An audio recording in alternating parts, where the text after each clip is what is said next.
caminharei para vocês, né? Eu acredito que as nossas atividades tendem a voltar de formas mais presenciais, né? Então, essa semana, inclusive, não está sendo de forma presencial, porque tem algumas reuniões aqui na reitoria, né? Então, para que a gente não cancele a aula e não fique perdendo conteúdo e atrasando nosso conteúdo, então por isso a gente acabou optando em fazer novamente alguns momentos de forma híbrida.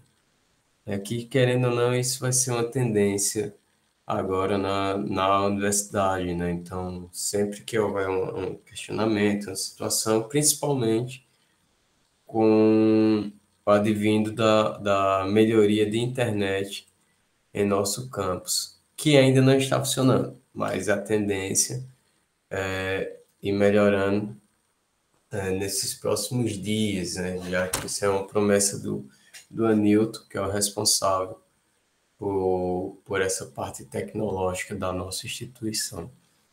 Tá?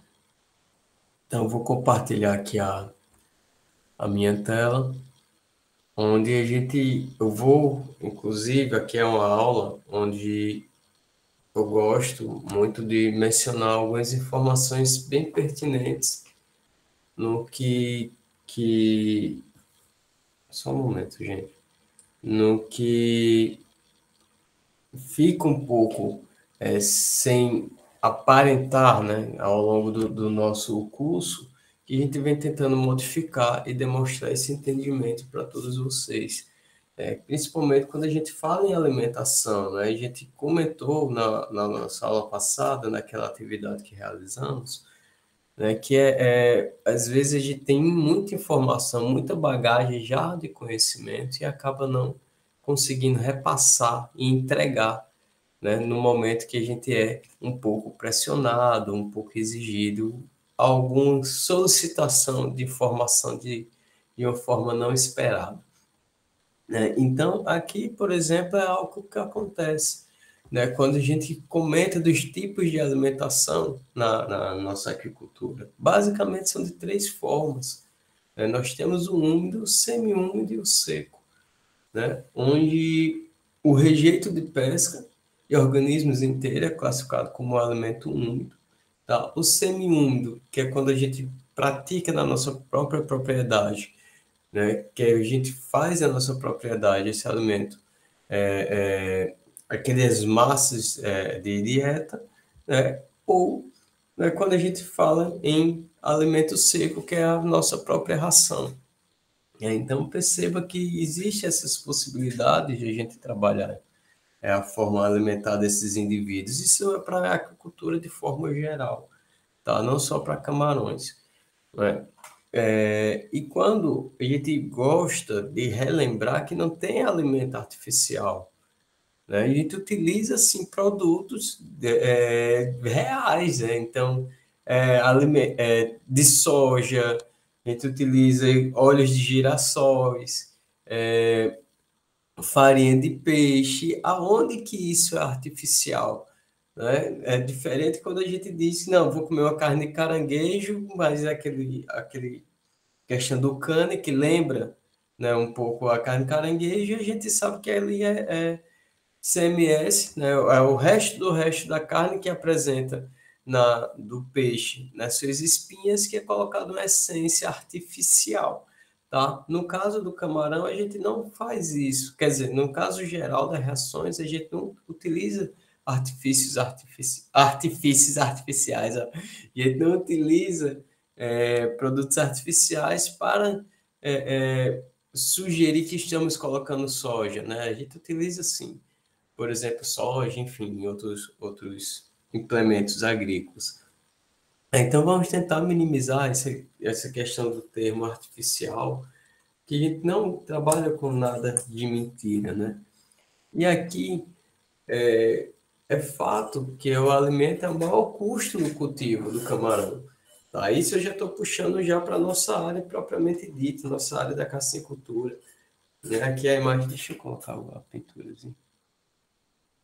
Aqui a gente consegue perceber, não, assim, que a gente consegue perceber o camarão segurando em sua ração, tá? E consumindo, tá? Então, a gente que assistiu carcinologia sabe que ele carrega essa ração até a sua boca e fica de forma de raspagem, tentando e consumindo essa sua alimentação. Então, uma situação bem interessante do camarão é que, mesmo que o pellet seja maior do que o ideal, tá? Mesmo que vocês ofertem o pellet fora do padrão da idade daquele indivíduo, ele vai conseguir consumir, porque ele vai raspando esse pellet, né? E a partir disso ele consegue consumir de formas diferentes. Lógico que se a gente incorporar e ofertar o pellet para esses camarões, o tamanho, a granulometria, que é o mais correto, para esses indivíduos na fase correta, então mais facilmente ele vai conseguir obter sucesso em sua dieta. Tá? Então, aqui temos algumas estratégias, né, que quando a gente for visitar, se houver essa possibilidade, a gente possa se informar, possa perguntar, né, entender como eles se manejam naquele ambiente, tá? A nossa função em uma visita, caso não seja solicitado, é apenas observar, né, e aprender o que eles estão fazendo ali. Não é chegar e dizer, não, está errado. Tá? Então, isso é muito importante quando a gente faz uma visita em alguma propriedade. Mesmo que seja de forma de consultoria, né? Você vai perceber o que está ocorrendo de errado, né? E depois tentar aplicar as suas correções, né? Na medida do possível. Então, é muito comum a gente precisar disso aqui, ó, de entender como encontra-se o oxigênio naquela propriedade. Veja a importância dos parâmetros limnológicos, tá? Então, lembra da limnologia. Ah, professor, passei empurrando com a barriga. Não tem problema, disciplina é disciplina, mas é importantíssimo a gente entender dos fatores limnológicos, tá? Então, vocês busquem informações, leiam materiais a respeito da limnologia, que vai ser bastante importante na manutenção desses indivíduos, tá?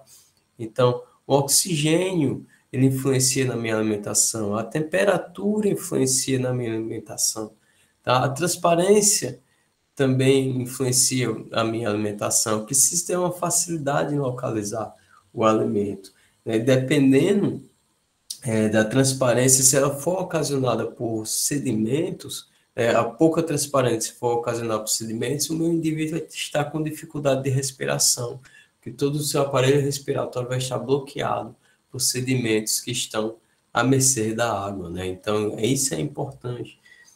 É importante também, no momento que a gente vai realizar uma despesca, né, eu ter esse cuidado de não agitar muito a água, né? No momento que se agita bastante a água, né, isso faz com que o camarão comece a ficar sujo. Quando a gente fala camarão sujo, é que ele começa a respirar água com muito sedimento. Tá? E esse sedimento vai para as suas brânquias, né, seus arcos branquiais, sua questão respiratória, e acaba complicando o sabor desse indivíduo. Então, pode sim acarretar a questão do off-flavor também, né? Então, além de microalgas, algas presentes na coluna de água, né, é um fator, a despesca também pode contaminar não, pode depreciar a qualidade do seu alimento. Normalmente, a gente indica usar bandejas de alimentação, tá? Que são algumas ferramentas. Mas olha, aqui é uma das ferramentas, tá? Tabela de alimentação é fundamental. Isso aqui a gente não pode trabalhar na cassinicultura, em qualquer momento de aquicultura, sem tabela de alimentação, tá? E no camarão a gente consegue fazer a leitura dos intestinos para saber se ele está sendo, sim, bem alimentado ou não. Então, perceba que essa parte aqui, leitura dos intestinos, tá, do camarão, é o que vai diferenciar do básico de qualquer outro cultivo de espécie aquícola. Por quê? Porque o camarão é translúcido, então a gente consegue visualizar o seu intestino. Então, a gente tem essa facilidade, a gente não precisa abrir o animal para identificar como estão os seus organismos. Tá? Então, isso é bem interessante. Bandejas. Poucas pessoas novas da área de cassinicultura ainda utilizam bandejas. Né? Hoje, as bandejas é mais comum para ter um controle da qualidade alimentar do que mais a sua oferta de ração. Né? Então, a gente percebe que é algo semelhante a esse lance de voleio aqui que esses jovens estão alimentando. Entretanto, nem sempre é com uma voadeira, né? Um barco a motor. Normalmente, o motor dos barcos são os braços dos arraçoadores, né? Que vão remando. Tá? No momento, quando a gente comenta com vocês, que é importante, é fundamental eleger os momentos mais adequados para a alimentação. Então, eu, Yuri, eu não vou dizer para você que o manejo o horário é às 8, às 9, às 10. Né? Vocês, com o conhecimento da localidade, a frequência diária de resultados alimentares vai proporcionar que vocês descubram qual o melhor horário daquela propriedade. Tá? O que é comum, né, a gente pode dizer, o que é mais comum é alimentar entre as 6 e as 8 da manhã, entre as 11 e as 2 horas da tarde, tá? E no final da tarde, entre as 4 às 6 horas. Tá? Ah, professor, por que 4 e 6 horas é tão longo? Porque depende da propriedade, é uma pessoa para alimentar vários viveiros. Tá? Então, você vai adaptando e acostumando o seu indivíduo a consumir naqueles horários. Tá? E isso vai ter influência com o pH da água, vai ter influência com a oferta, a disponibilidade de oxigênio na água, questão da temperatura naquele momento. Tá? Então, esses são alguns fatores que vai permitir que vocês elejam um melhor horário e as doses de ração. Tá? É comum em tratos de propriedade e cassinicultura, quando minha mão de obra é mais reduzida, eu dividi por igual, tá? Eu posso dividir, eu tenho que colocar 10 quilos, né? Então, 3,33333 no horário, nos 3 horários dividido, né? E isso é para quê? Para facilitar a minha mão de obra, né? E eu vou estar ofertando a biomassa calculada para aqueles momentos. Quer dizer, a biomassa calculada para aquele dia, né? Não para o momento. Quando eu tenho um pouco mais de mão de obra e uma facilidade de dosagem, tá? Eu consigo particionar melhor. Como assim? Eu entendo que no início da manhã a capacidade alimentar do meu indivíduo por causa de temperatura, por exemplo, ele não consegue consumir os 3 quilos de ração. Ele vai consumir apenas 2 e o outro 1 quilo e meio vai ficar perdido na água. Então, eu já percebi que estou perdendo recurso nesse momento. Mas ao meio-dia eu percebo que ele come 5 quilos. Então, eu vou tirar da parte da manhã, vou colocar na parte do meio-dia, por exemplo, né? E porque eu percebo que o animal consome a sua totalidade ofertada. Então, veja, são algumas informações que no momento do nosso dia a dia, nosso campo, é que a gente consegue identificar e a melhor funcionalidade daquele empreendimento, tá? Otimizar a distribuição do alimento. Eu não posso fazer como normalmente, tá? Algumas pisciculturas fazem. Eles escolhem um tablado, né? Ou escolhem uma margem da piscicultura e oferta a ração, tá? Ótimo, os peixes têm uma capacidade de natação maior, né? Tem também uma capacidade de reconhecer uma movimentação de água mais rápido. Então, eu posso direcionar para uma margem, eu posso fazer um tablado, que isso não vai tão interferir na situação do meu desenvolvimento de piscicultura. Quando eu venho para a minha cassinicultura, eu já não posso. Eu tenho que lembrar que meus indivíduos são pequenos. Eu tenho que lembrar que minha ração, o tamanho dos meus pellets para camarão também é pequeno. Então, se eu direciono apenas para uma localidade, né, eu não consigo distribuir bem essa ração, então eu vou estar favorecendo alguns indivíduos, né, e os demais vão acabar tendo um atraso no seu desenvolvimento zootécnico. Tá? Então, isso é importante. E como eu faço isso, professor? Tem várias técnicas para você distribuir melhor, ao longo da propriedade. Se vai ser por canhão, que hoje tem muita tecnologia utilizando canhão, nada mais é um jato acoplado numa moto que fica estourando essa ração ao longo do viveiro. Né? Que eu preciso ter o cuidado de lançar de uma forma que o vento não tire de dentro do viveiro. Tá? Então, veja algumas bobagens que a gente consegue implementar e observar que podem influenciar bastante o nosso cultivo. Tá? Quase ninguém, vocês observam, comentam, vou construir um viveiro. Vamos lá, porque não é muito comum, tá, gente? Isso é mais no dia a dia que você vai aprendendo, né, e vai identificando. Não é muito comum você observar uma pessoa construir as estruturas de cultivo, tá? Vocês viram já engenharia para agricultura, então vocês já sabem que são estruturas de cultivo. Não é muito comum eles se preocuparem com a posição do vento, tá? Os mais experientes, sim, não, a posição do vento é importante, né? Mas não é muito comum, tá? E isso influencia na distribuição da sua coluna de água, isso vai influenciar na sua distribuição dos aeradores dentro do seu viveiro, tá? Inclusive na proteção da sua parede de viveiro, né? Porque a gente sabe que o vento batendo muito na água tem a tendência de assorear, né? E cavar aquele talude, tá? E isso não é interessante. Tá? Então veja algumas bobagens minhas. Então na hora de alimentar, o vento também pode empurrar minha ração para fora, tá? Lembrando, nosso pellet para camarão ele é pequeno. Tá? Ele pode ser longo, mas a sua granulometria é pequena. Tá? E aqui, por isso que eu acabei preferindo falar um pouco da nutrição antes de falar das doenças, é implementar estratégias de alimentação durante a presença de enfermidades. Então, eu tenho que melhorar o máximo possível a minha alimentação para fortalecer o indivíduo. Né? Porque o camarão, gente, eu vou antecipar essa informação para vocês, que é da nossa próxima aula, se Deus quiser. O camarão, ele, diferentemente dos seres humanos, toda enfermidade para ele é novidade. Tá? O camarão pegou uma gripe, tá? Que tem. Então, o camarão... Peraí, gente, só ajeitar aqui que meu joelho está doendo. O camarão pegou uma gripe.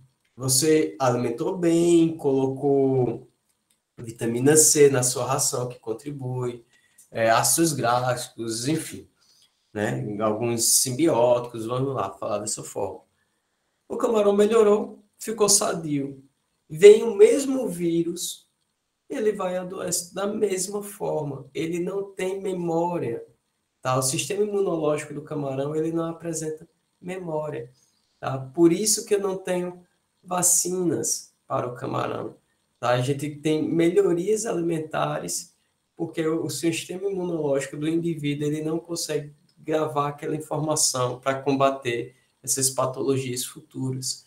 Tá? Então, percebam que é importante a gente ter isso em mente, tá? Que a gente depende literalmente da dieta e da melhoria genética. Gente, de vez em quando eu vou olhar o meu telefone aqui, é que meu pai tá para fazer uma cirurgia hoje, tá? Eu peço desculpa para vocês. Aí, só para ficar de boa aqui. Tá? Aí, é importante que a gente veja, perceba como é fundamental conhecer as espécies que vamos trabalhar. Então, lembre desde o início, que foi o que a gente comentava, o que é que eu preciso saber, né? Antes de escolher meu sistema produtivo, né? Eu preciso identificar qual o animal, qual a espécie que eu pretendo trabalhar. Tá? Aqui é algo que eu gosto de misturar muito quando se fala em nutrição de organismos aquáticos, que a gente precisa sim reduzir meus custos. A nutrição é muito cara. Não é a nutrição, a oferta de alimento industrializado, olha aí, não falei artificial, industrializados, elaborados, é caro, tá? Então, eu não posso pegar esse produto aqui, que é super caro, tá? E utilizar de qualquer forma. Então, eu preciso organizar o meu manejo alimentar.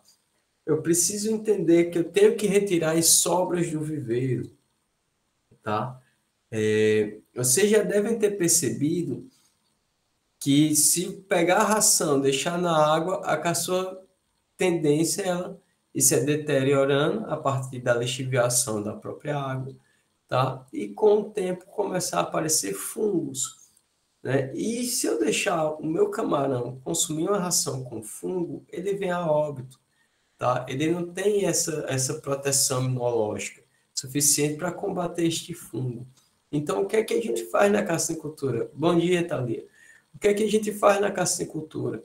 A gente tenta favorecer a presença de bactérias benéficas naquele ambiente, que faz com que essas bactérias que não são tão benéficas, né, se a gente pensar no sentido da nutrição, não são tão benéficas, que se tornem de forma reduzida naquele ambiente.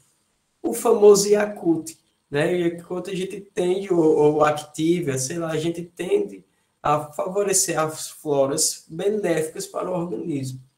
Mas tudo em excesso faz mal. Você tomar uma cartelinha de Activia ou de Yakult, vai dar um problema, vai dar um desarranjo, né? De vez de arranjar, vai dar um desarranjo no nosso organismo e já viu a problemática, né? Então, aqui nada mais é, gente, que um arraçoador levantando a bandeja, tá?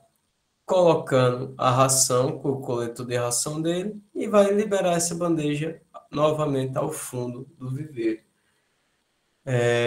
No aspecto de utilizar bandejas, nós precisamos entender que eu não posso colar ela ao fundo do viveiro, tá? Eu preciso deixar uma distância do fundo do viveiro. Por quê? Se eu deixá-lo junto ao fundo do viveiro, a tendência é que a matéria orgânica que está naquele fundo do viveiro, ela comece a entrar na bandeja de alimentação. E o seu camarão não vai atrás da ração, porque vai estar cheio de matéria orgânica e acaba não localizando esse alimento. Tá? Então, preciso deixar 10, 20 centímetros de altura em relação ao fundo. Mas os camarões não sabem nadar? Sabem, então por isso que eu posso deixar essa distânciazinha ao fundo. Além do mais, a gente ainda consegue escapar de alguns caramujos, né? Então, que às vezes algumas propriedades de cassinicultura é feito policultivo de tanto caramujo que se encontra dentro daquele viveiro no momento que você levanta a sua bandeja. Por que aparece muito? Às vezes, falta do vazio sanitário, da melhoria de solo, dos manejos fundamentais que vocês vão perceber que a gente precisa ter para evitar o excesso de matéria orgânica. E aproveitando já que boa parte da turma aqui trabalha nas duas disciplinas, as matérias orgânicas, sim, devem ser utilizadas como fertilizantes, pegar, secar, melhorar e devolver para o ambiente de forma construtiva. Então, a gente tem muita riqueza dentro das propriedades que ainda não está sendo utilizada, tá? Voltando para a questão alimentar, né? Quantidade de alimento ofertado, eu preciso identificar se eu vou colocar 5, 10, 15, 2%, 20% da biomassa. Existe hoje, para vocês não terem dor de cabeça, as tabelinhas informativas dos sacos de ração, né? As empresas mais sérias, né, eu vou usar alguns exemplos aqui, né, porque eu gostei do material. As empresas mais sérias, eles fazem toda essa dinâmica e essas pesquisas e manutenções nas propriedades comerciais de fato, não mais apenas em laboratórios. Tá? Então, eles vão para essas propriedades de fato comercial e observam de acordo com a biomassa. Tá? Então, para vocês perceberem, dependendo da fase, a gente começa de 15% a 20% da biomassa alimentar daquele ambiente e termina com 2,5%, tá? Porque já se percebeu que a quantidade de ração muito elevada não alterou o ganho, de zootécnico daqueles indivíduos. Então, por que eu vou estar jogando ração fora? Tá? Então, isso melhorou bastante. Quando eu venho para a frequência de alimentação, né, a frequência de alimentação ela é muito importante também para economizar a ração. Tá? Existe pesquisas, né, existe análises laboratoriais que comenta que algumas rações podem passar mais de 8 horas na água, que ela ainda mantém a sua qualidade e ela ainda não se deteriora naquele ambiente. Né? A gente pode até fazer um teste, né? Quando a gente voltar para a sala de aula, a gente pode fazer um teste. Logo cedinho, no início da aula, a gente colocar algumas rações diferentes. Tá? Eu levo ração de cachorro aqui, eu pego ração de peixe, quem tiver ração de gato, passarinho, cavalo, quatro, papagaio, enfim. A gente leva, faz um testinho, bota vários copinhos na sala, coloca dentro da água e começa a nossa aula. Tá? Ao término da aula, a gente vai ver como é que está cada grão de ração, né? Para a gente perceber as desimportâncias na qualidade dessas rações. E espera-se, tá? Isso aí eu já vou adiantando, espero que vocês gravem na mente. Espera-se que os organismos aquáticos ela durem mais, tá?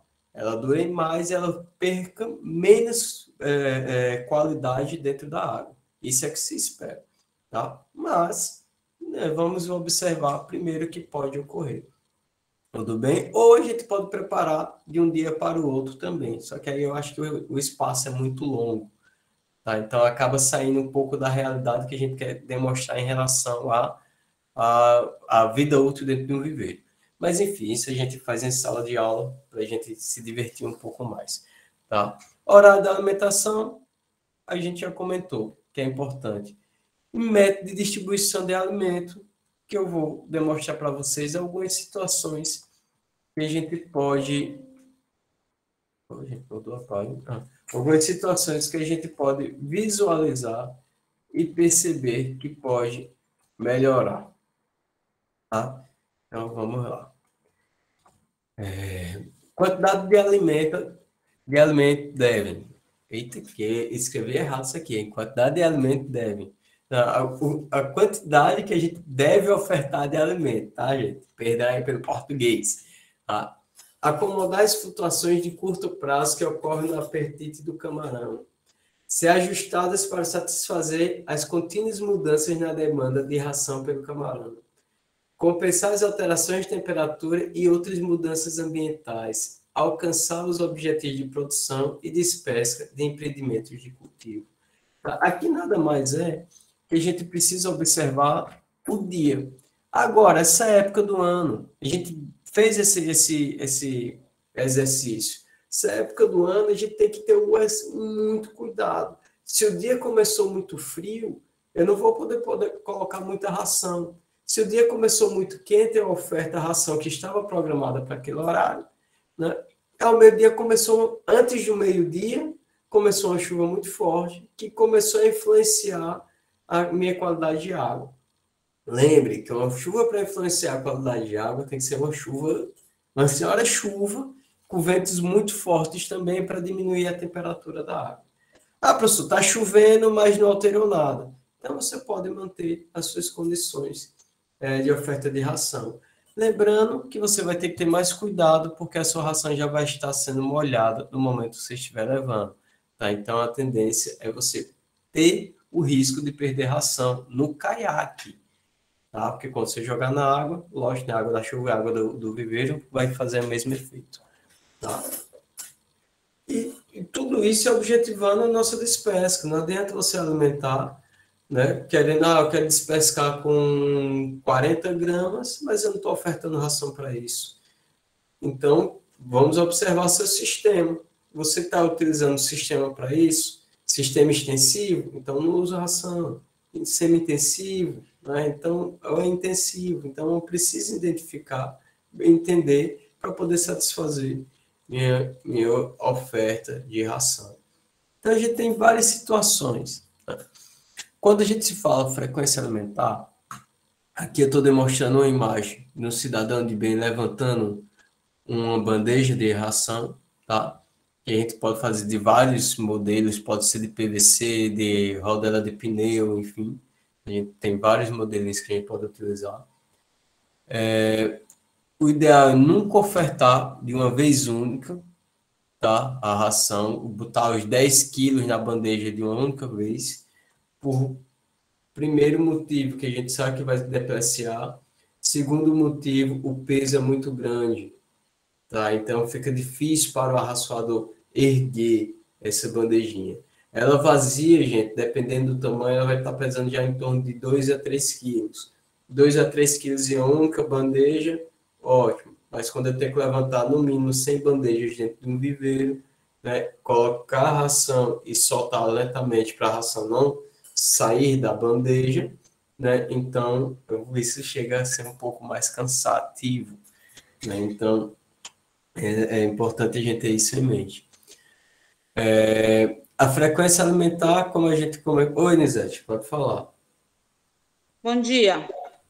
Professor, até no caso, antes de eu ter ido visitar essa fazenda de camarão, eu não tinha ideia de como era feito o arraçoamento de camarão. Inclusive, eu achava que a gente arraçoava camarão igual arraçou a peixe, jogando, né, e tal, bandeja de alimentação, então era uma coisa assim meio impensada, assim, para mim, né? Tô falando por mim, tá, gente? Mas a minha pergunta é em relação à questão dessa alimentação. Eu vi dentro da fazenda vários, como se fossem vários pauzinhos para prender essa bacia de alimentação ao fundo, né, para fixar alguma coisa nesse sentido. Ainda não ficou muito claro para mim essa situação. E aí eu lhe pergunto, tem uma distância padrão para você colocar as bandejas de alimentação? A densidade de estocagem varia ou só varia o tanto de ração que eu vou botar dependendo da minha estocagem? Mais ou menos isso que eu gostaria de saber. Tem.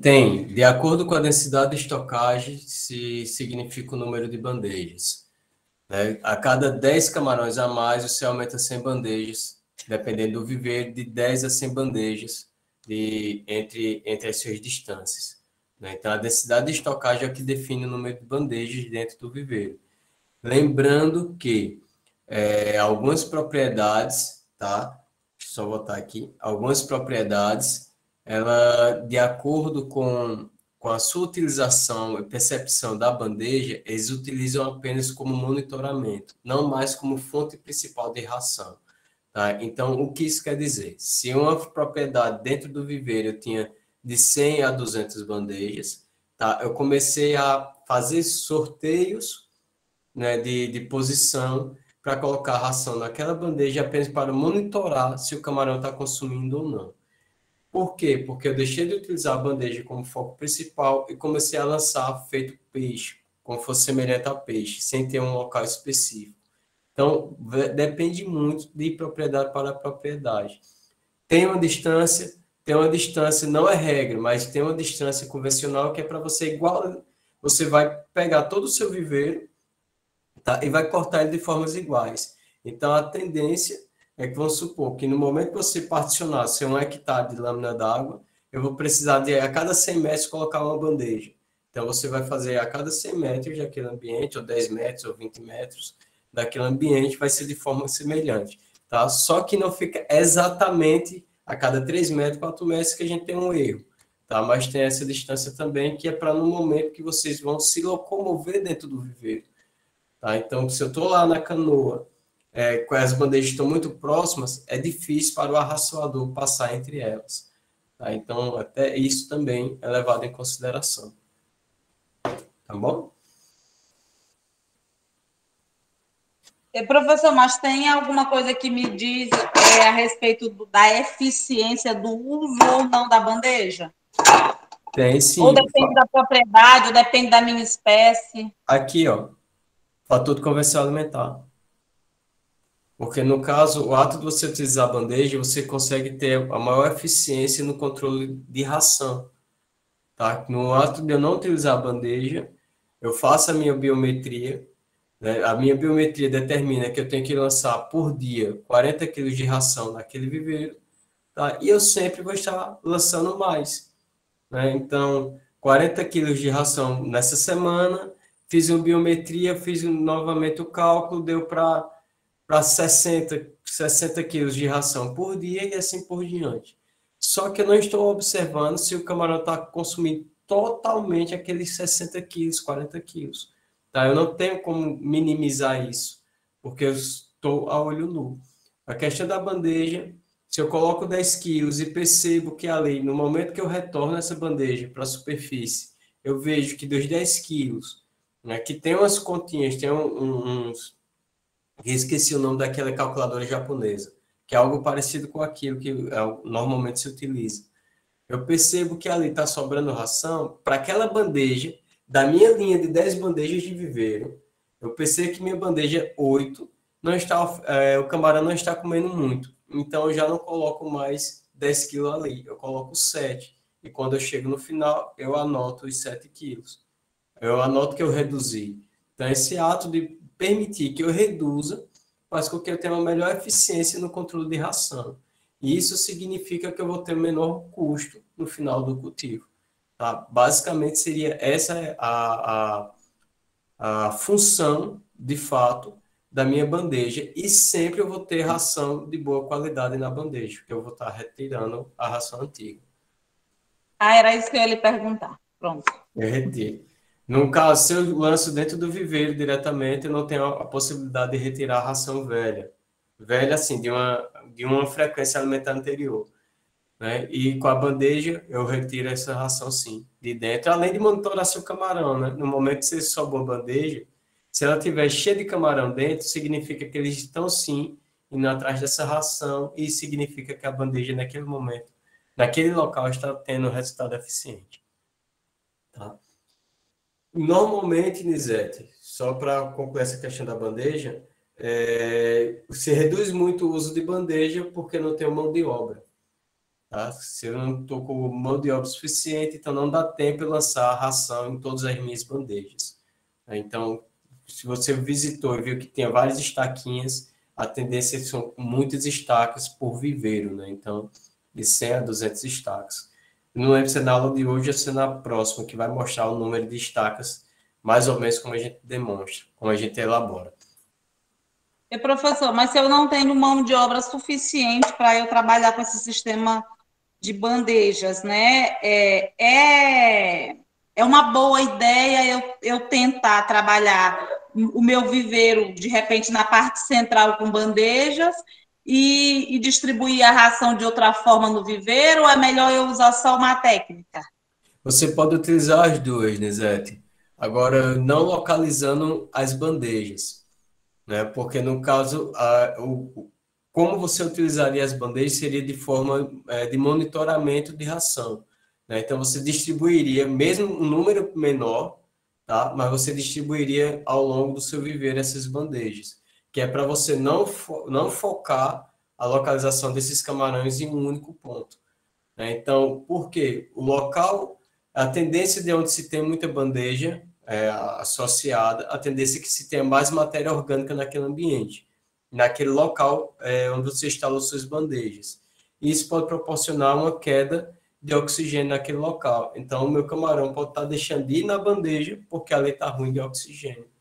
Tá? Então, tem que ter esse cuidado também em relação a localizar apenas um momento, identificar apenas uma unidade daquele viveiro. Tá? Então, isso é importante levar em consideração também. Menor número, aqui voltando para a frequência alimentar, menor número de alimentação por dia vai de acordo com o peso corporal e poluição ambiental. Basicamente, que a gente acabou mencionando.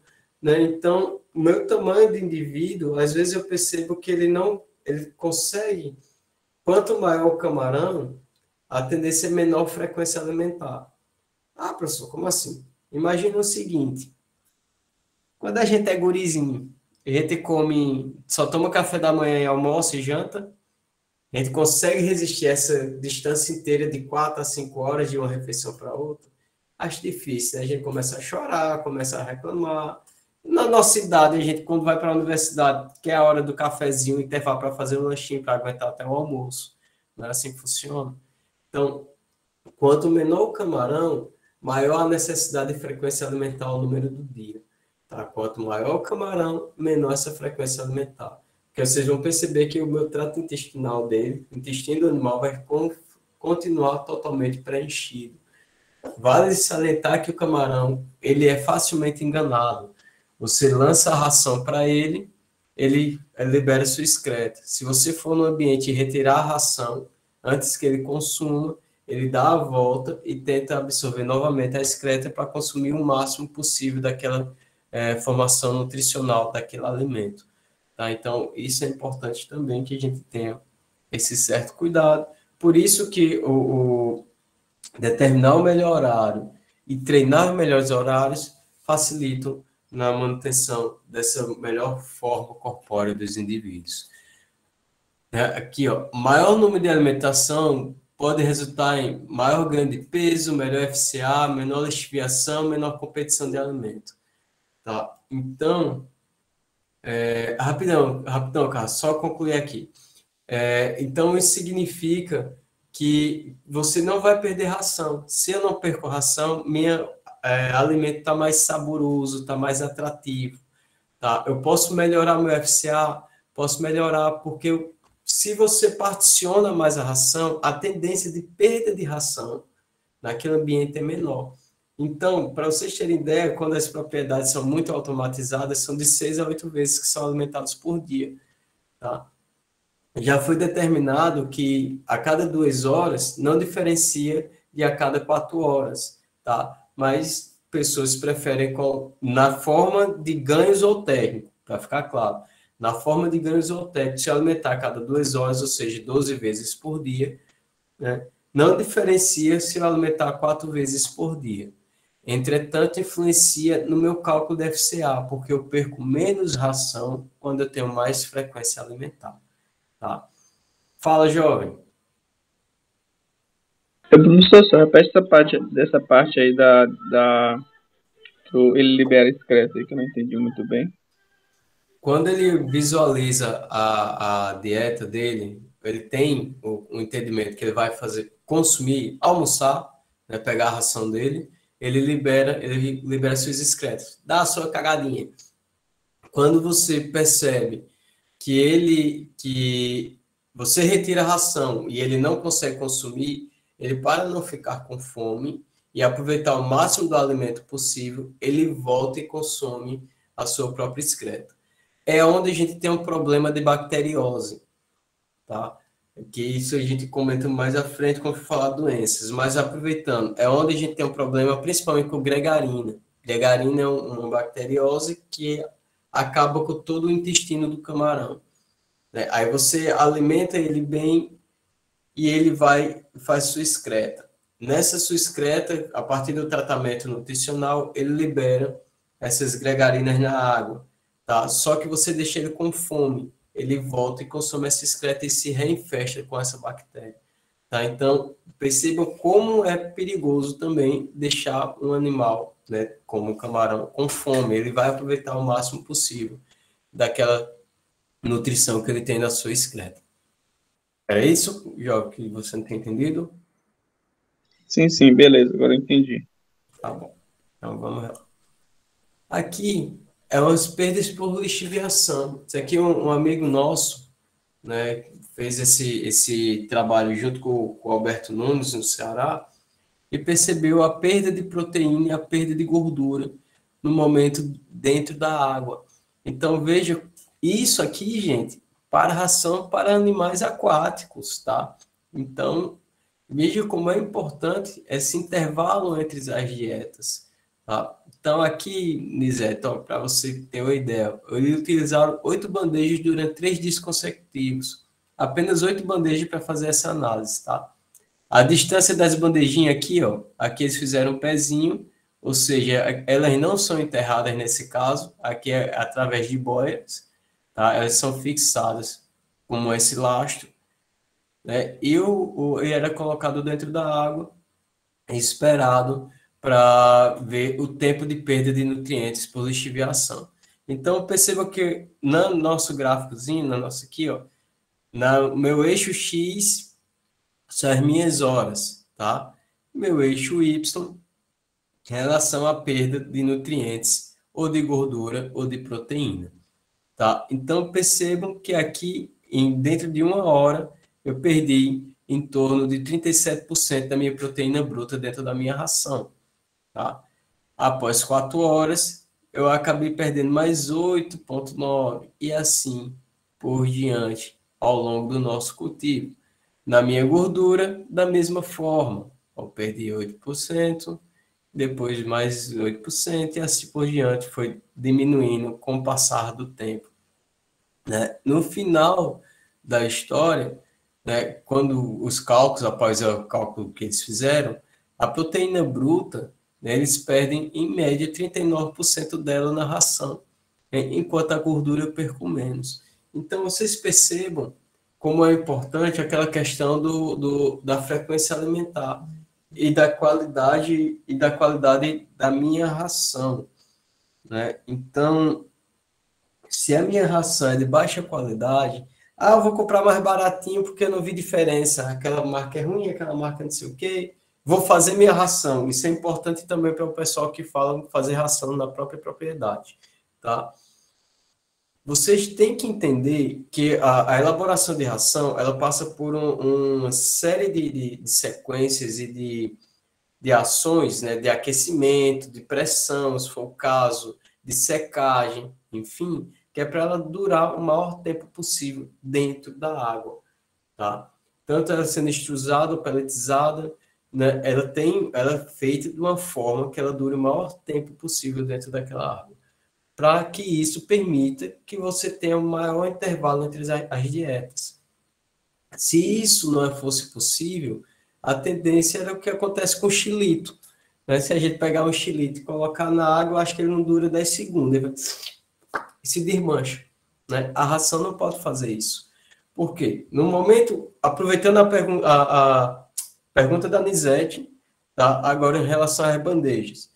Se minha ração ela tem uma durabilidade muito reduzida, no momento que eu pegar minha bandeja e suspender da água, essa ação da ração está em cima da bandeja e a força da água aqui, a tendência é ela se desmanchar. Aí você vai ter um entendimento que o quê? Meu camarão consumiu toda aquela ração da bandeja. Tá? E isso não é bom, isso não é interessante. Então, foi o que proporcionou várias situações que a gente começasse a melhorar a produção de ração. Aqui, mais um exemplo do professor Alberto Nunes, onde ele demonstra fora da água, ó, parece até uma raçãozinha de coelho de cavalo, né? Fora da água, e percebam que ela aqui, ó, imersa na água, tá? O bom que a foto foi sempre do mesmo ponto, o que a gente consegue identificar de diferença? Vocês conseguiram visualizar alguma coisa de diferente? Pessoal, o que é que vocês conseguiram observar aqui nessa... Isso foi alteração com, tipo, a cor da água, né? Que a ração foi, tipo, mudando de cor. Maravilha, a ração foi mudando de cor. Mais alguma coisa? Eu não sei se a imagem está aparecendo boa para vocês, pode estar aparecendo pequena. Né? Mas o que ocorre? Professor, parece que ela aumentou um pouquinho de tamanho e ela está meio estranha. Tá, meio estranha, né? Porque ela não está atrativa mais, não. Eu, se fosse o camarãozinho, eu não ia mais gostar dela, não. Tá certo. Então, o que ocorre? É importante lembrar, a informação principal de ração em água, ela vai absorver umidade. Não é? Tá dentro da água, a tendência é ela absorver essa umidade. Tá? E essa umidade, você tem uns limites aceitáveis, que é o limite da ração não se deteriorar. Tá? Houve alteração na cor? Houve, que eu saí do alimento seco, fui para o alimento úmido. Tá?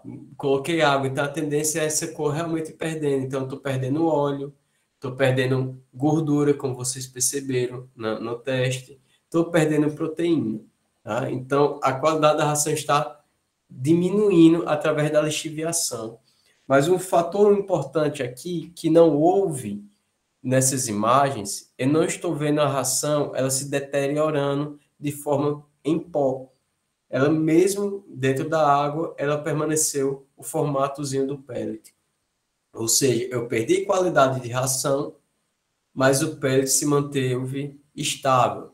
Maravilha. Não sei se o pellet está estável porque é um ambiente controlado, tá? Se for um ambiente de ação, né, de coluna de água ou de ação de retirada dentro da água, poderia ser que esse pellet tivesse se desmanchado.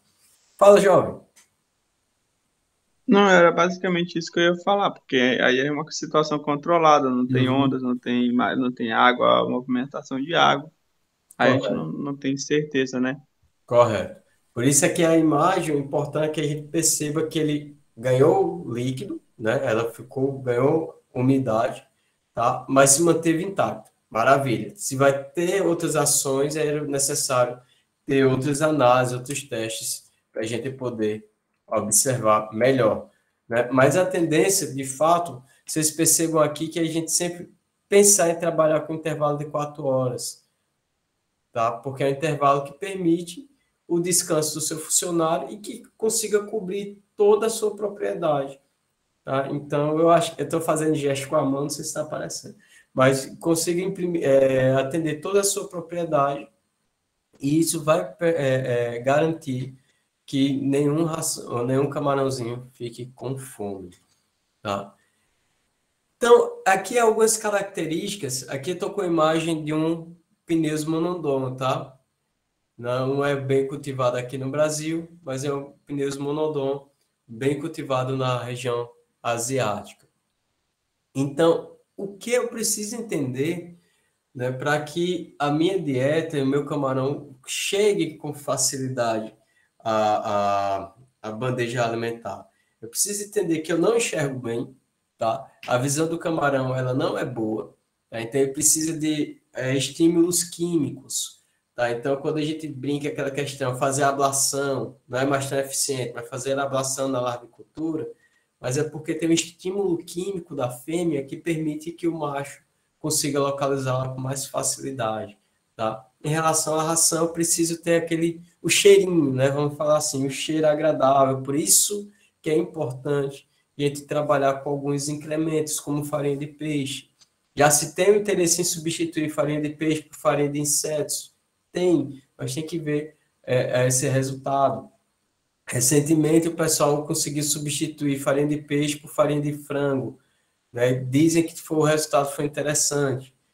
Eu não fui muito favorável, né, no dia que foi apresentado, porque ao invés de utilizar um número interessante de camarões, eu utilizei 10 camarões. Então, a unidade de pesquisa foi pequena, tá? Seria necessário aumentar, mas enfim, não vem ao caso.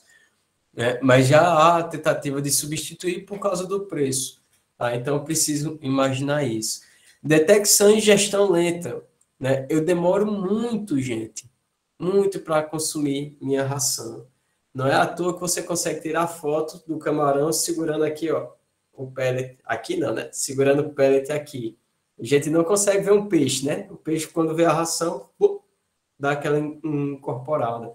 Tá? Então, ele vai raspando aquele pellet. Então, por isso demora bastante. Então, é muito comum você ver camarão nadando com o seu lanchinho. Tá?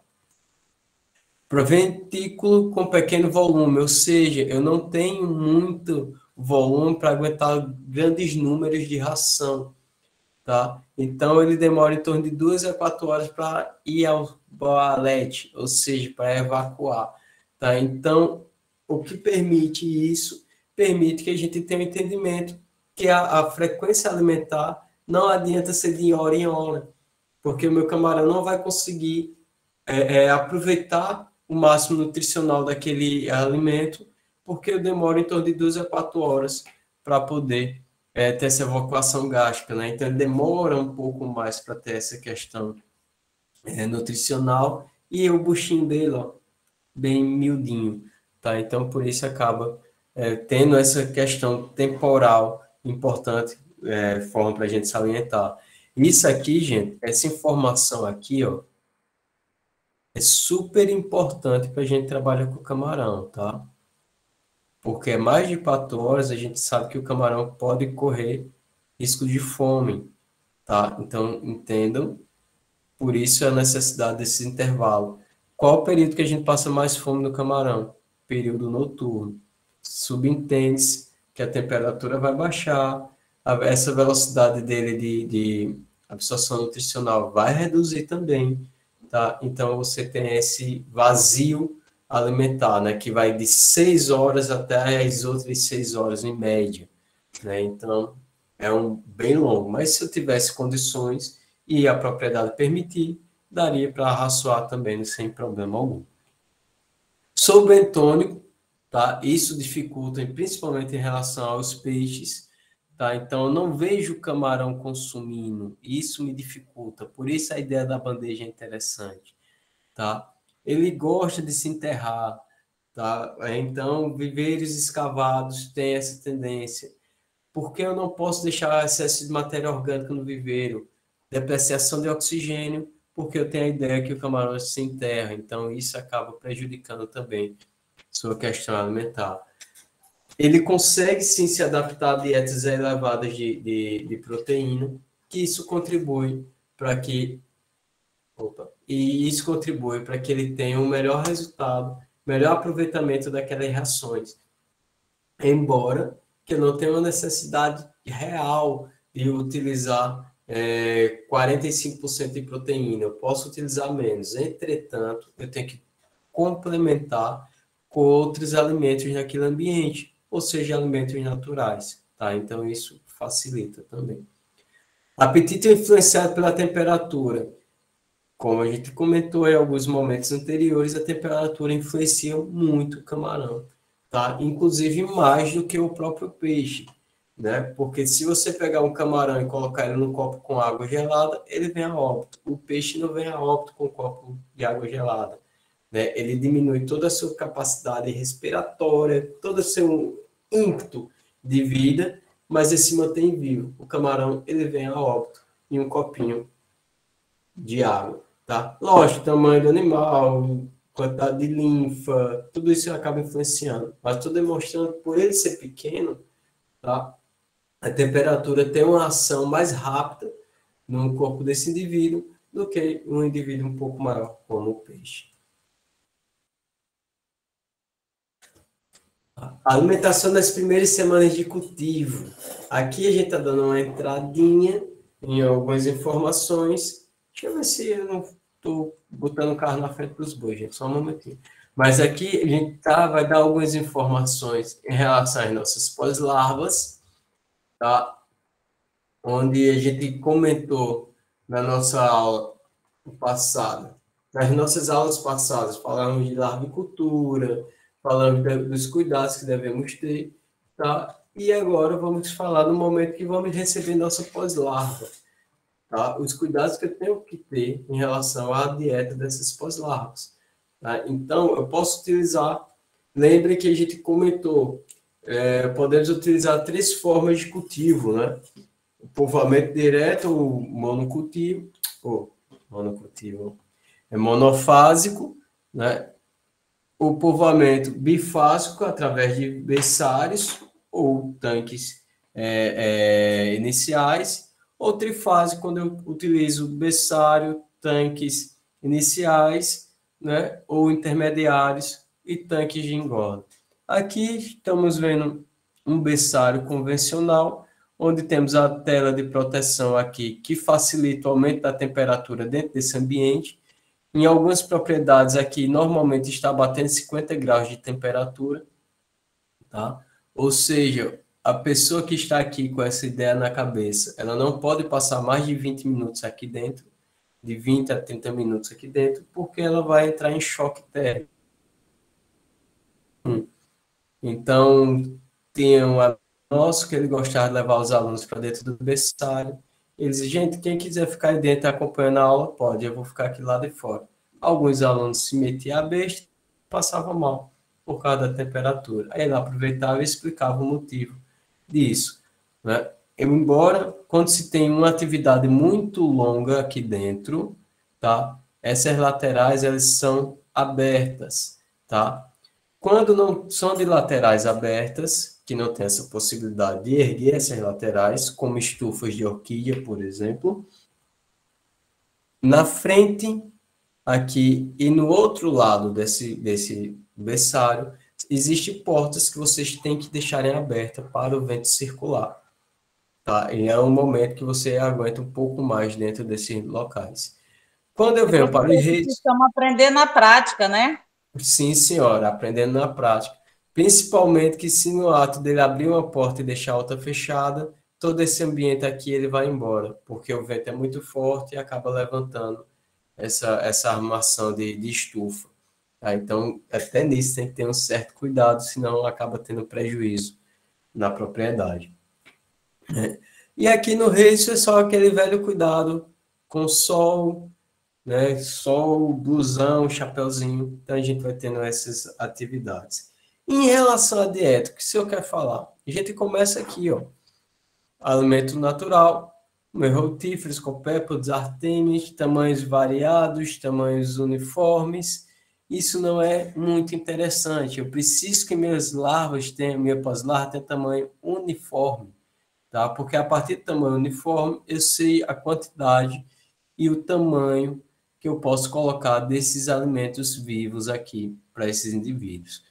Se o meu tamanho é muito variado, posso me dificultar. Então, não sei qual camarão está tendo um crescimento ótimo. A minha sobrevivência não vai ser interessante, tá? Por causa dessa deformidade. Então, tendo a ter esse controle em relação ao tamanho do meu camarão, para que ele contribua no momento da melhor dieta e do melhor horário não, perdão, e do melhor prazo de retirada daquele ambiente. Então, temos algumas funções de alimentos iniciadores para larvas, tá? Que aqui já são enriquecimentos nutricionais, né? Que é baixa carga bacteriana e ativar o sistema imunológico, ou seja, o sistema do indivíduo ainda está em formação. Então, eu colocar beta-glucanos, nucleotídeos, vitaminas, taurinas, ácidos orgânicos. A professora Ilana, que gosta muito de falar nessas situações aqui de enriquecimentos nutricionais, tá voltado para microalgas, enfim, para outros indivíduos, basicamente sim, funciona aqui no momento que estamos falando de larvas, e isso vai melhorar o êxito no momento que se tornar pós-larva.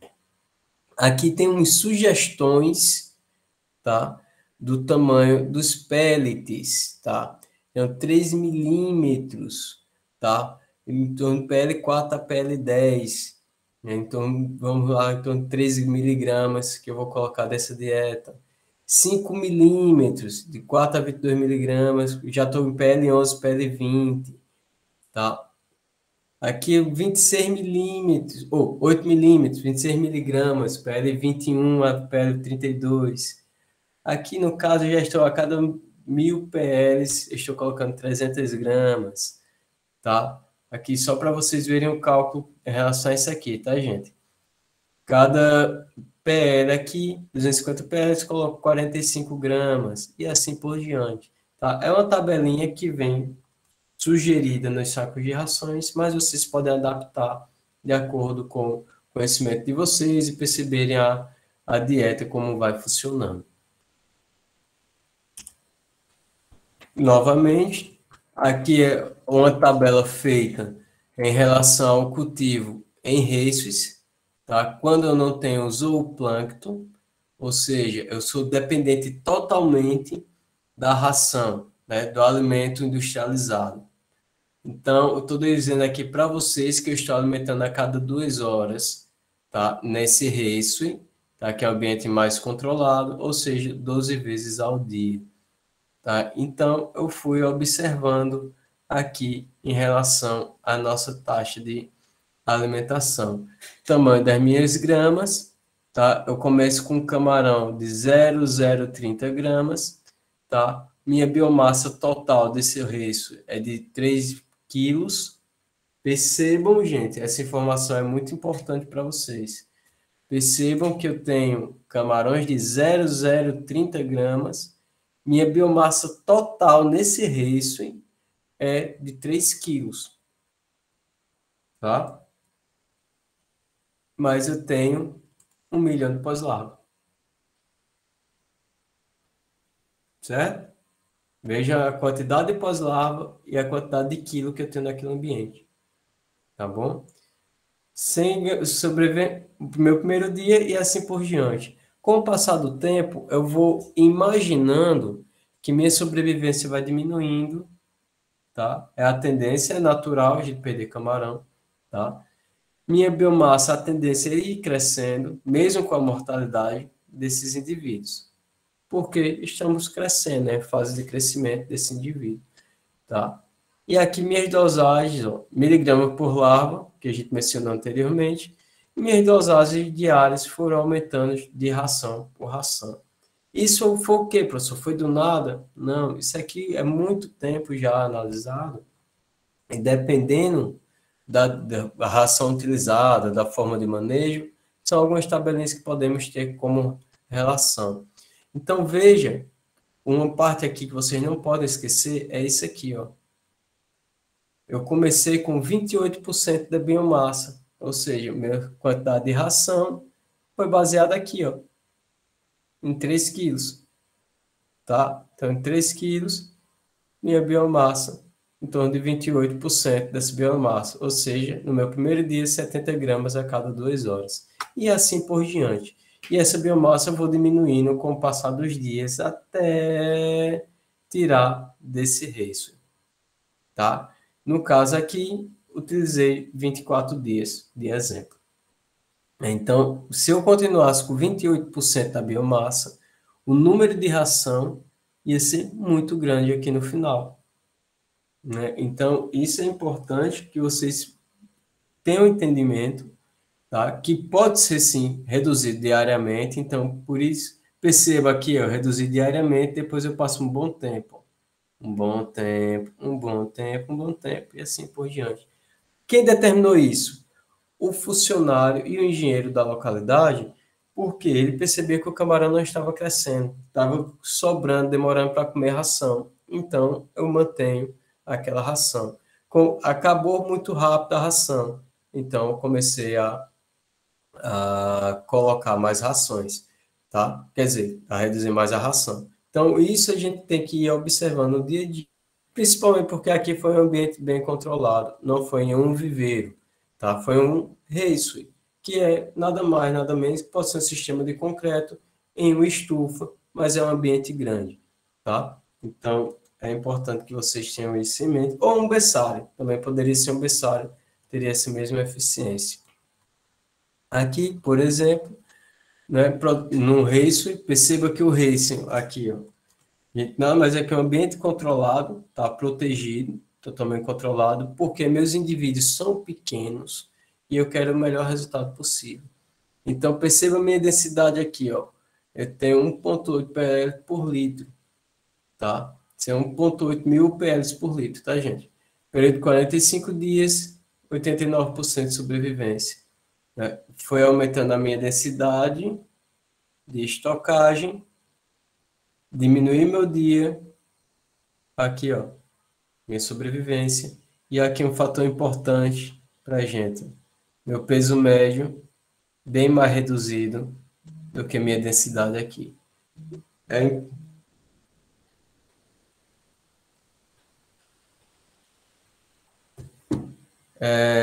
É importante salientar que o meu peso médio aqui, ó, 2 gramas vezes esse valor, provavelmente foi menor do que esse aqui, em relação a essa pesagem.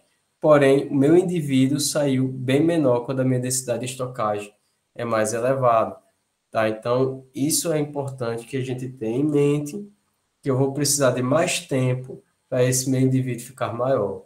Vou precisar de mais estruturas ambientais para que esse indivíduo tenha condições de ter um conforto,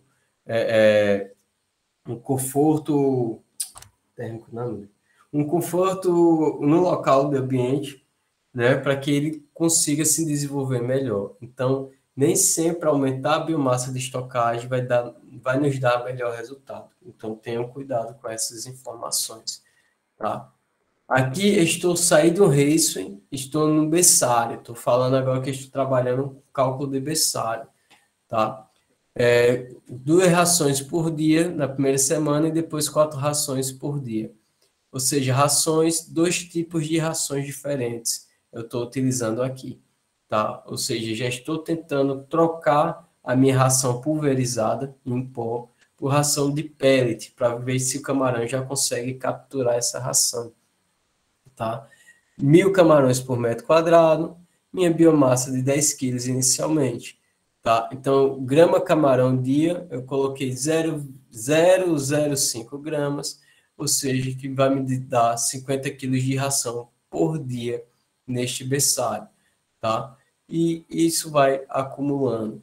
Então, o fator de conversão, aqui é o fator de conversão que a gente ama calcular, tá? Que tem que ir somando de acordo com os dias. Então, aqui é o fator de conversão final de 2,1.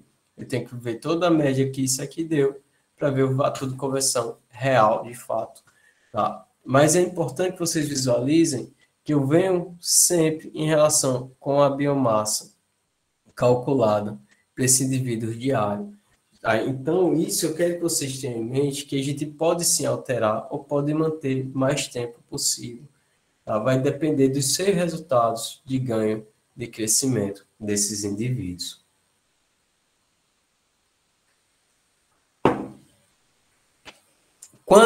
Esse é um termo muito comum e muito mal utilizado.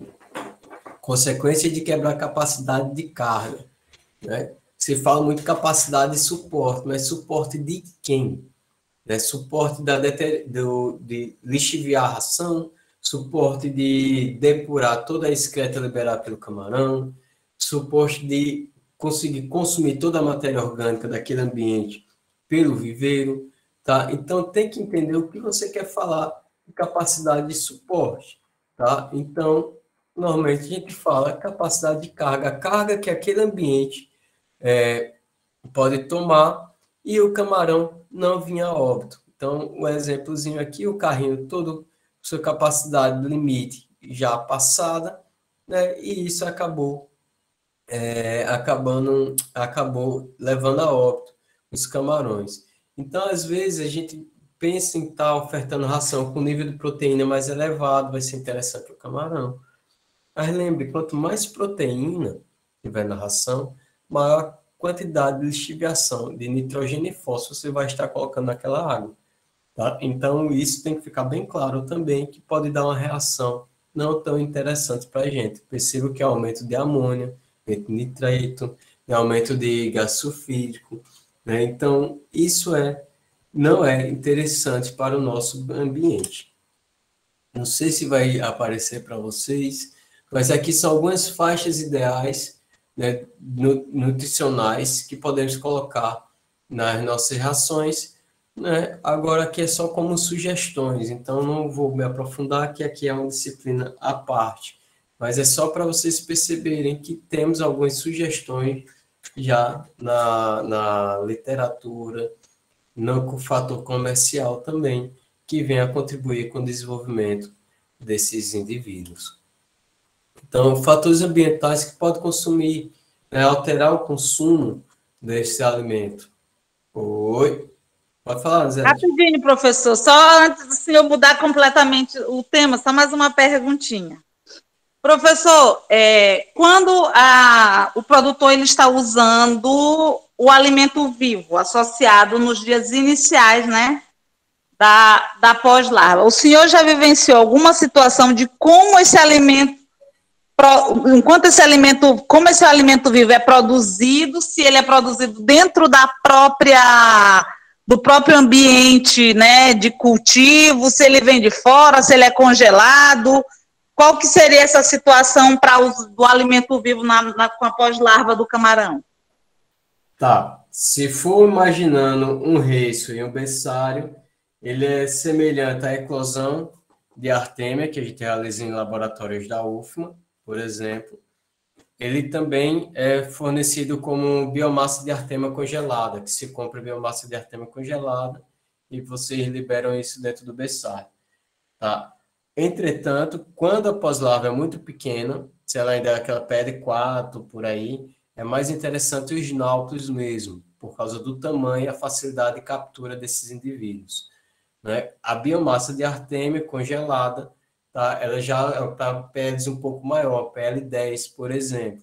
Então, tem essas situações. Se fosse diretamente... Professor, mas é viável essa produção no próprio ambiente de cultivo, em grande quantidade? Dependendo do ambiente, sim, Nisete, porque você vai ter que alimentar. Você não pode ficar dependente só apenas da ração. Então, a Artemia em si, o Inalpes de Artemia, ele contribui para você fazer essa troca. É tanto que você começa com 100% e vai diminuindo, tendo essa substituição, que é inclusive o treinamento alimentar da pós-larva. Ele tem que lembrar o tamanho da pós-larva. Quando, por exemplo, se eu comprar PL10, eu utilizo biomassa de Artemia congelada, tá? Se eu comprar PL20, eu continuo utilizando biomassa de Artemia congelada, só que a quantidade menor. Então, por exemplo, eu tenho que colocar 10 gramas. Então, eu posso colocar 55 gramas de Artemia e 5 gramas de ração e com o tempo ir passando. Peles muito pequenas é que ainda necessita de NALP. Que pele muito pequena não é interessante para gente que vai para a área comercial. A gente já prefere pegar ela por 10, 15 e assim por diante. Ah, tá, entendi. Obrigada. Entendeu? Tá, voltando aqui, fatores ambientais que podem alterar, né? Temperatura, oxigênio, a transparência da água, tá? São alguns dos fatores que podem vir a prejudicar o consumo dos camarões. O oxigênio é um deles, tá? Porém, algumas espécies, como o vanamei, mesmo com oxigênios muito baixos, eles ainda conseguem se alimentar. Entretanto, há o fator horrível, que é a falta de ganho de peso. Tá? Por que isso? Isso faz com que o camarão, por falta de oxigênio, falta desse conforto ambiental, faz com que ele tenha trabalhe toda a sua estrutura corpórea para se manter vivo. Tá? E isso não é interessante. Então, é importante que o camarão não se controle apenas, quer dizer, não utilize toda a sua dieta, todo o seu fator nutricional para ter o controle de crescimento, tá? Ele precisa, para se manter vivo, ele precisa para ter um ganho de controle de crescimento. É um ganho zootécnico de fato. Então, não é interessante você dar a melhor dieta possível para o camarão e o oxigênio dele está baixo. Então, seria perda de recurso, tá? Aqui é um exemplo de uma pesquisa, né, onde essa empresa aqui comercial de ração percebeu em relação ao crescimento afetado pelo oxigênio, tá, em relação à sua sobrevivência, seu peso e o fator de conversão alimentar. Então, na minha primeira imagem aqui, que eu falo de peso final, tá, eu estou com o oxigênio o mínimo necessário de interessante, tá, aqui para o camarão, e aqui eu estou com o oxigênio reduzido, ou seja, aqui eu estou acima de 4 a cima miligramas de oxigênio, tá? E aqui eu estou de 2 a 3 miligramas de oxigênio na água. Então, apesar aqui de valores numéricos, tá, médios estarem muito próximos, apenas 1 grama de diferença, tá? A minha média já vai demonstrando significativamente que eu tenho um bom desenvolvimento, tá? Então, eu já percebo que o camarão, ele cresce mais satisfatoriamente do que o outro. Lógico, já era esperado, né? O camarão maior conforto, eu não vou me preocupar tanto em relação a isso. Eu vou crescer feliz e contente. Quando eu venho para a sobrevivência, na mesma sequência, 4 miligramas de oxigênio, de 2 a 3 miligramas de oxigênio. Tá? Então, já dá para ver uma diferença bem significativa em relação a esse crescimento. Então, percebam aqui ó, que eu tenho em torno de 92% e aqui em torno de 57%. Tá? Quando eu venho para o fator de conversão alimentar, eu tive uma maior eficiência com o oxigênio melhorado naquele ambiente do que com falta de oxigênio. Ou seja, eu tive que comer mais, né, para me manter vivo, né, diferentemente dessa minha situação. Todos os experimentos aqui, todos esses resultados, gente, foram densidade de 80 camarões por metro quadrado. Ou seja, uma densidade comum para uma densidade comercial. Tá? Então, ele demonstrou que tem esse efeito negativo a longos tempos de oxigênio baixo. Tá? Vou ter momentos de depreciação de oxigênio? Vou, mas permitir esse tá gravando, tá? Permitir essa depreciação de oxigênio por longos tempos vai prejudicar o desenvolvimento do meu indivíduo, tá? Então, perceba que ele cresce, ele sobrevive, tá? Que o danadinho do Vanamei é violento para isso, mas o meu resultado já não é mais tão interessante, tá bom? Então, aqui, melhor conversão alimentar na pesquisa é em torno de 4 miligramas, tá? O camarão não converte o alimento a níveis de oxigênio dissolvido na água menores do que 2 miligramas. Isso é só afirmação para ficar na nossa mente que eu preciso de, no mínimo, 4 miligramas constante naquela água, tá? Quando eu venho falar aqui de aumento de temperatura, alguns momentos esse aumento de temperatura é benéfico, tá? Por quê? Porque vai melhorar o metabolismo do indivíduo, o indivíduo com metabolismo um pouco mais elevado acaba tendo um melhor resultado, né? E isso contribui para o desenvolvimento do camarão. Maravilha, tá?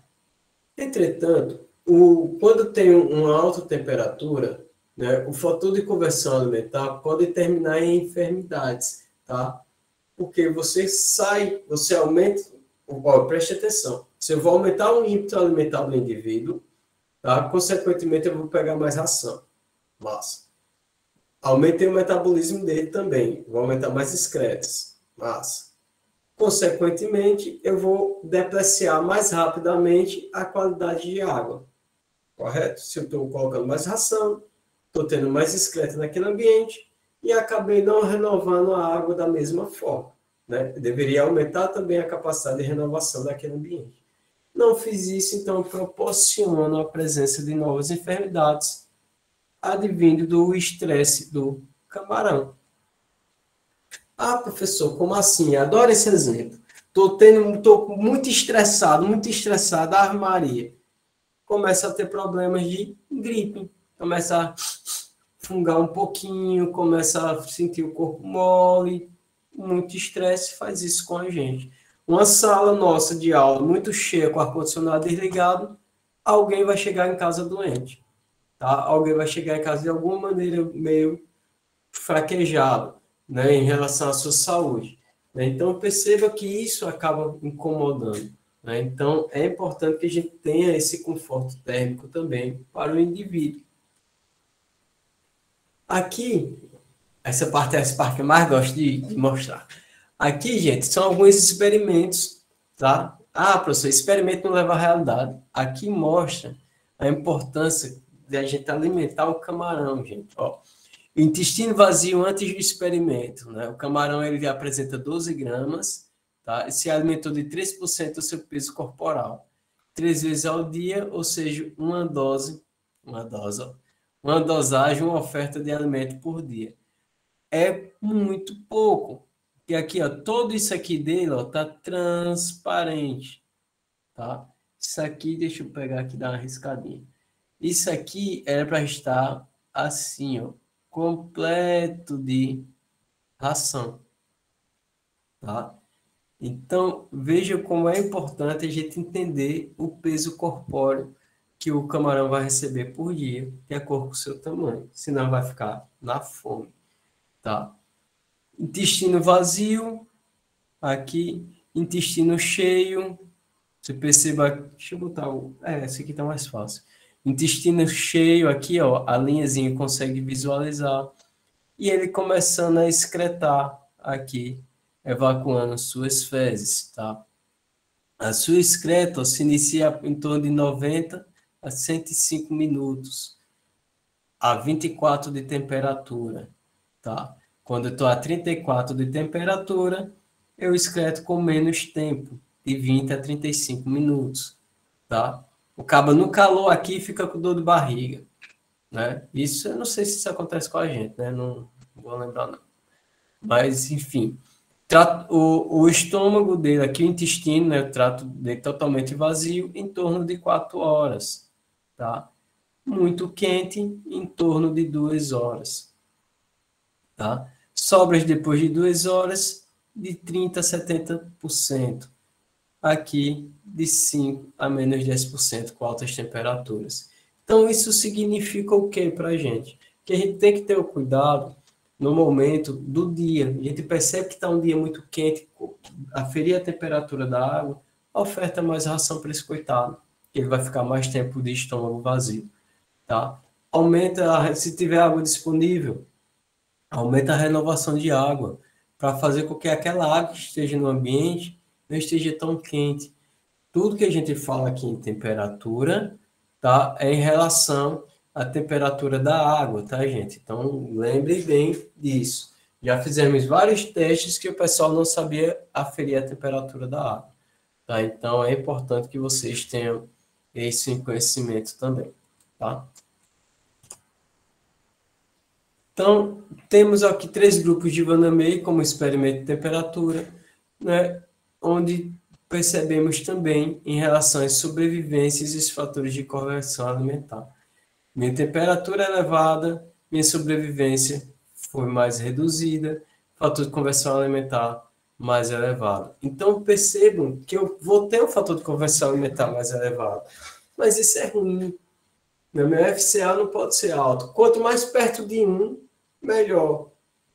1 quilo de ração, 1 quilo de massa incorporada. Isso seria excelente, ou menos, né, se a gente conseguir trabalhar melhor o nosso alimento vivo. Tá? Então, veja como é importante a gente ter essas situações e conhecer um pouco mais do nosso espécie, do nosso mundo, da forma como vamos sobreviver naquele ambiente. Tá?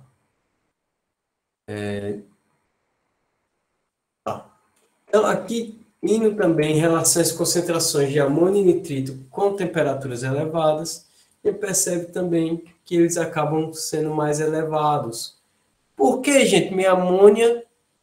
Vamos lá, ver se vocês estão prestando atenção. Por que minha amônia e meus nitritos ficam mais elevados com o aumento da temperatura? Por que mesmo? Vamos lá. Gente, vocês estão aí? Tá muito quente aí, é? Oi? Oi, eu só sou boa de perguntar, professor, não sou boa de responder. Eu passo as Tá respostas certo. para os outros colegas. Tá bom, então. Os demais, gente, porque aqui em ambientes de temperatura mais elevadas, eu tenho maior concentração de amônio e maior concentração de nitritos. Alguém lembra? Por quê?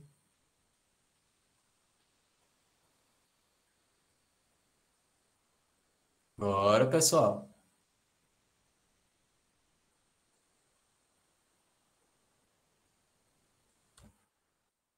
Aqui, ó. Estou evacuando mais, então estou liberando mais matéria orgânica para ser consumida dentro daquele ambiente. Consequentemente, vai aumentar a concentração de amônia, na verdade, dos compostos nitrogenados, né? Então, isso é importante que se tenha em mente que pode acarretar em relação a esse aumento de temperatura. Então, vamos lá. Muito maior que 32 graus, eu vou começar a ter problemas com fitoplâncton, né? Que vão começar a vir a óbito e isso vai acabar indo para o fundo do tanque ou a superfície com o passar do tempo. E isso vai incrementando muita matéria orgânica no fundo do viveiro, né? Pode-se ter maior proliferação de patógenos e isso acaba tendo queda e depreciação no valor de oxigênio naquele ambiente, né? Então, isso tem muitos fatores importantíssimos, né? E onde a gente entende que o melhor ambiente, melhor faixa de temperatura vivenciada em produção e propriedades são temperaturas até 29, em torno de 29 a 31 graus. Não é regra, gente, tá? Mas é o que foi percebido ao longo dessas vivências de campo, de vários outros engenheiros de pesca, produtores, foram a partir desse faixa de temperatura, tá bom? Vamos parar por aqui hoje, para a gente não modificar muito o tema da nossa aula de hoje. Tá? Alguma pergunta, gente, em relação à nossa aula?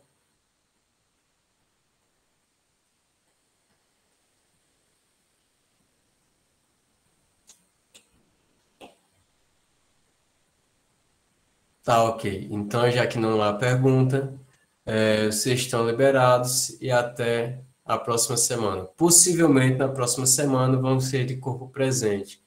Tá? Só se houver alguma situação de reitoria aqui que eu não terei como ir. Mas vamos enfrentar essa vida no ferro aí. Se Deus quiser, já vai estar melhorado. Ter melhorado. Beleza. Esse dia nós vamos já fazer os testes das rações, professor? Ou só em uma outra oportunidade? Nisete, possivelmente também. Eu vou combinar com vocês direitinho que a gente dá continuidade. A gente leva as rações e dá continuidade a aula que a gente começou hoje e pega o exemplo. E se possível, Nisete, já que você tem uma facilidade, veja com o rapaz, veja com o Fabiano, se o dia que a gente pode ir, eu preciso endereço, horário, se tem como ir, se não vai incomodar para ver se consigo o ônibus para a gente poder fazer essa visita. Tá bom, então. Beleza, Tá professor. bom? Tá ok. Tu me avisa, por E dou um favor. retorno. Tchau, Tá tchau. bom, então. Tchau, tchau, gente. Até mais. Tenha um bom dia. Tchau, tchau, Lene. Até mais.